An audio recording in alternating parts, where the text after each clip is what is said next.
Back at the Indy 200 at Walt Disney World, Richie Hearn's troubles continue.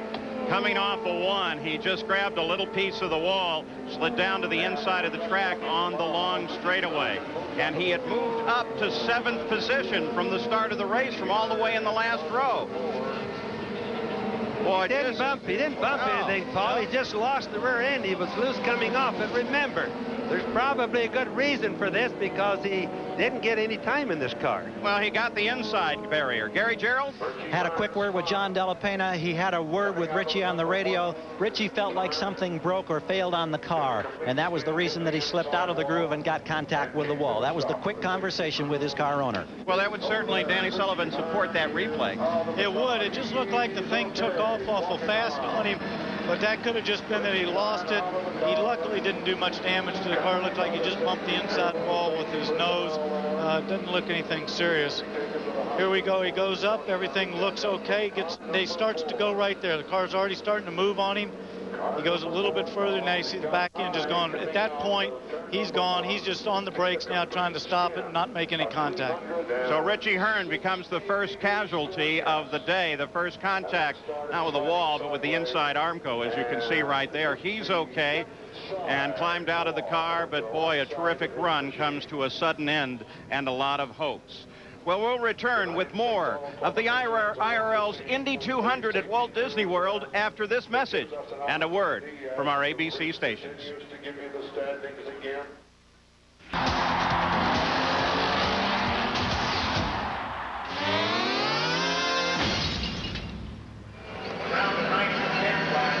We're under yellow, 22 laps complete, the first yellow of the day and, in fact, of the entire season. 2 cars of note, both Menard cars, have been in the pits. Scott Brayton has been in, and now Eddie Cheever, Jackaroo. And, Paul, they're both suffering from the same condition. The cars are a little bit loose, so they took advantage of this caution. They've taken some wing out of both cars. They're going to try and tighten them up.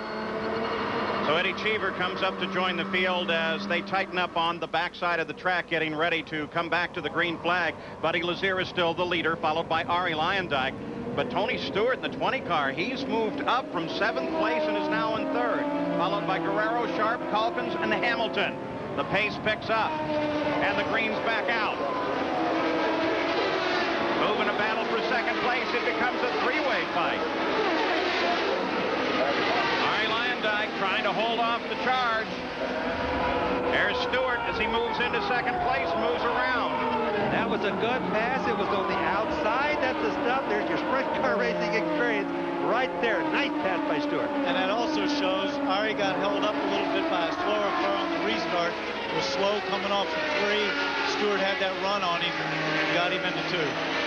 But those Menard engines have an awful lot of power, Denny. They do. Going back to the battle for 5th place, that's Scott Sharp in the black with orange trim A.J. Foyt car, number 41, and Buzz Calkins right behind him. Battle for 5th place. Bobby, what do you think about this? Tony Stewart's driving the team car, of course, to Cheever and to Scott Brayton. They're both complaining of the car being loose. He seems to be running fine in 2nd place. Well, that's because everybody has a different deal. Tony Stewart, of course, has a tremendous amount of oval track experience, and this is what would be considered a small oval for Indy cars. So I think it's only natural that he might have got his car a little closer than the other guys. Bobby, as we continue to watch this battle for 5th between Sharp and Calkins, you've driven the sprinters. You came over to the first front-engine roadsters and then finally to the high-velocity rear-engine cars that we know today. What is the key transition that a guy like Stewart is having to make? What's hardest for him? Oh, I think just having his mind being adaptable and understanding that you can't jerk the steering wheels. Ironically, these steering wheels are hardly being moved by these guys. Probably no more than 1.5 inches is all they move it. So the guys have to never jerk it. And the guy has to be young enough and open-minded enough not to do that. Back at the front of the field, Buddy Lazier, the purple 91 car, and that's Tony Stewart in the 20 car.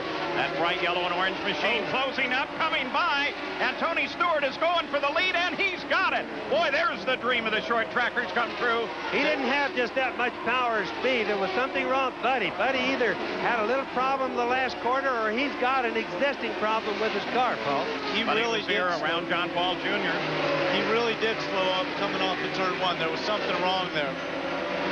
Yeah, it certainly seemed like that. The 91 car, once they came off at turn 1, boy, Stewart just had him nailed, drove by on the inside. Yeah, there's not that much disparity in the speed, so he definitely had some sort of a problem that's going on. So Stewart picks up the lead, the second leader of the day, now with 30 laps complete. There's Buddy Lazier right in the purple car. Yeah, he's coming back at him. He made a nice pass there, so I don't think that he's suffering as much as we might have thought. Well, Buddy Lazier trying to come back full into the fight after having the lead snatched away by Stewart. Now Stewart is 1.3 seconds ahead of Lazier. I don't know if you saw that. He came off awful tight off the 3 there, Bobby, and he seemed to be in the middle of the straight like he was trying to signal the pits that he was having some kind of problem. Now, he's having a problem, no doubt about that. Now keeping an eye on Calkins as he makes his move, coming forward and around to Scott Sharp and into 5th place. Boy, he seems like he's on the fly. That, by the way, is Brayton, who we mentioned is having trouble. His second yellow and orange car. Kind of difficult to distinguish the car numbers. Brayton's already been to the pits one time. He's obviously doesn't have his car set just right because his speed's not up to power, especially for him. In fact, Brayton runs in 18th, 3 laps behind the lead. So Calkins' next target becomes Roberto Guerrero in 4th place, and there he is. Bright white 21 car. And this battle is only 7 seconds behind the lead. That's just over a third of a lap. Calkins coming to the inside. Guerrero picks the high side. See, you can't get underneath him there. You've got to go up that high side because it's downhill into the apex of the turn right there. And Roberto Guerrero, remember, is really a master on these ovals. His victories have come on ovals, and despite his road racing background originally in Formula 1, he's solid on these. Oh, boy, they get so close. Calkins, Guerrero continue the battle. Now, 3 abreast is too much right there, I think. That was too close. Third car in that was Johnny Parsons as they put him a lap down. Show Johnny's experience. Boy, he was able to stay way to the right. I think he could see trouble brewing underneath his ball. Yeah, I don't think I want any part of that. Well, there was a lot of experience in that, but I think that Buzz Calkins also realized that was his chance to get by Roberto. Back up to the front of the field on board Arie Luyendyk. He runs just behind Lazier. It's a battle for second place. That's Lazier just ahead.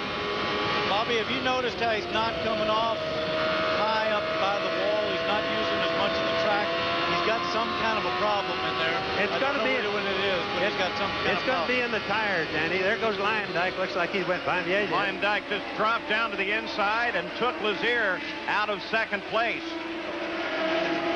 So Arie Luyendyk up to second. Now remember, on the Goodyear tires, there's 5 different combinations the guys can run. Firestone's got 2 different combinations. Calkins also moves around Buddy Lazier, so seems to be an on-again, off-again thing with him. He's definitely got a problem, and he's trying to get to the pit stop, or he's trying to get to a yellow and sort out whatever problem he's got. Well, Jackaroo, do you have any idea what the problem is? Because Lazier is coming in. Well, Lazier is going to come in because he can no longer fight a push condition on his race car. And Danny Sullivan, you know how difficult it is to manhandle one of these around a 1-mile oval. They will have to make some adjustments, try and get the car loosened up, free it up, as they say. Here he comes to a stop, and we'll see if they'll make any wing adjustments or if they'll just do it with stagger.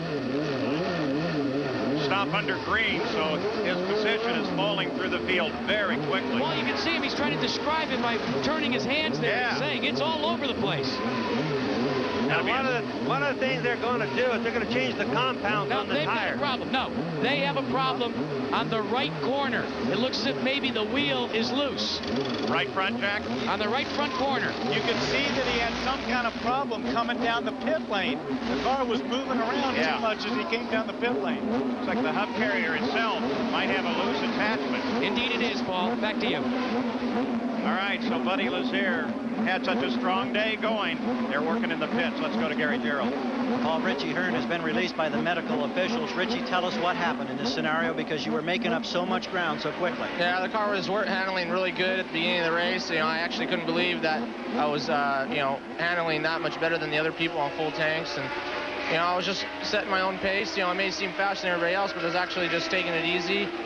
And I came out of turn 1 there, and I don't know what happened. Either something broke or it spilled fluid, fluid blew out, or and it just came around very violently, and I had no warning, and I'm fortunate not to have hit anything really. I mean, kind of grazed the guardrail a little bit, but I feel bad for the crew. They worked all night, and they did a very good job of giving me a car that was fast. But getting a car this late is a little bit of a gamble. And how much does this dent your confidence? Well, I don't know. I mean, I was feeling pretty good in the race. I mean, that type of thing that happened out there was just a racing thing. I'm sad to have not finished the race and get one underneath my belt, but we'll pull together and we'll move on. Thanks, Richie. Thank you. Walt. Well, two of the Menard cars, Cheever and Brayton, have had problems, but the third car, Tony Stewart, is now 2.5 seconds ahead of the rest of the field, and this battle that we're watching now. As we were tracking for a bit there, the battle between Lyondike and Calkins, you go on board with Lyondike. There's the top of the order for you. 42 laps are complete of the 200 laps scheduled here at Walt Disney World.